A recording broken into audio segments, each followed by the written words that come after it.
एक बार की बात है, किसी कारण से महाराज कृष्णदेवराय तेनालीराम से नाराज हो गए थे। वे उनसे इतना नाराज हो गए थे कि उन्होंने कहा, पंडित तेनालीराम, अब आप हमें अपनी शक्ल नहीं दिखाएंगे और अगर आपने हमारे आदेश का पालन नहीं किया तो हम आपको कोड़े मारने का आदेश देंगे। महाराज की यह बात सुनकर तेनालीराम वहाँ से चुपचाप चले गए। अगले दिन जब दरबार लगा तो तेनालीराम से जलने वाले कुछ मंत्रियों ने महाराज के दरबार में आने से पहले ही उनके कान भरने शुरू कर दिए।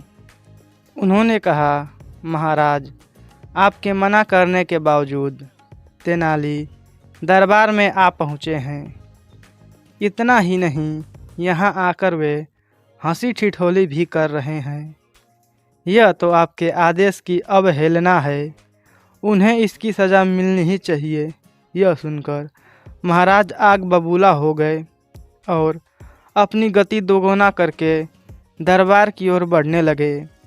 वे जैसे ही दरबार में पहुँचे, उन्होंने देखा कि तेनालीराम अपने मुंह पर एक मटका पहने दरबार में खड़े हैं। बस उनकी आँखों के आगे मटके में 2 छेद थे।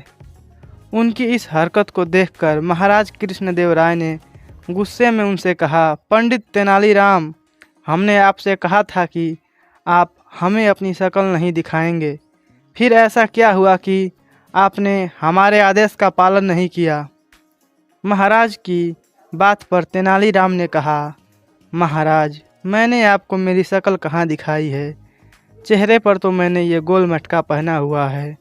हाँ, मेरी आँखों पर मौजूदा इन 2 छेदों से मुझे आपका चेहरा दिख रहा है, लेकिन आपने मुझे आपकी शक्ल देखने से तो मना नहीं किया है ना? तेनालीराम की यह बात सुनकर महाराज कृष्णदेवराय की हंसी छूट गई और वो ठहाका मारकर हंस पड़े। उन्होंने कहा, पंडित तेनाली, आपकी बुद्धि के आगे हमारा गुस्सा करना मुमकिन ही नहीं।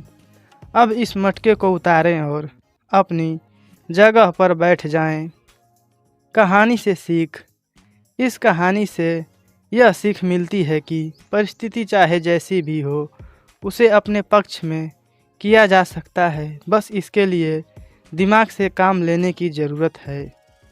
दोस्तों, ऐसी ही मज़ेदार और शिक्षाप्रद कहानियाँ सुनने के लिए हमारे चैनल को सब्सक्राइब करें, साथ ही अपने दोस्तों को शेयर करें।